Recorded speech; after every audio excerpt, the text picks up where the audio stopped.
US visa officer 2025માં એકનો એક question વારંવાર પૂછે છે અને એ કયો ક્વેશ્ચન છે, વાય ધીસ યુનિવર્સિટી, અને એનો આન્સર આપણા સ્ટુડન્ટ્સો પ્રોપરલી આપી શકતા નથી અને એ લોકોના વિઝા રિજેક્ટ થાય છે. અને આન્સર શું આપે છે?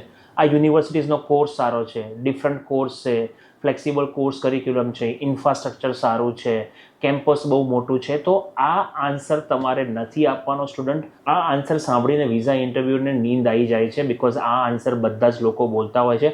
તમારે યુનિક આન્સર આપવાનો છે વાય ધીસ યુનિવર્સિટી વિશે. તમારે એની અંદર યુનિવર્સિટી પાસે કેટલું ફંડિંગ છે, તમે કયા ડિપાર્ટમેન્ટમાં એડમિશન લીધું છે એના પાસે કેટલું ફંડિંગ છે, કયા પ્રોફેસર છે જે આ યુનિવર્સિટીની અંદર કામ કરે છે અને જે મલ્ટીનેશનલ કંપની જોડે બી એટેચ છે.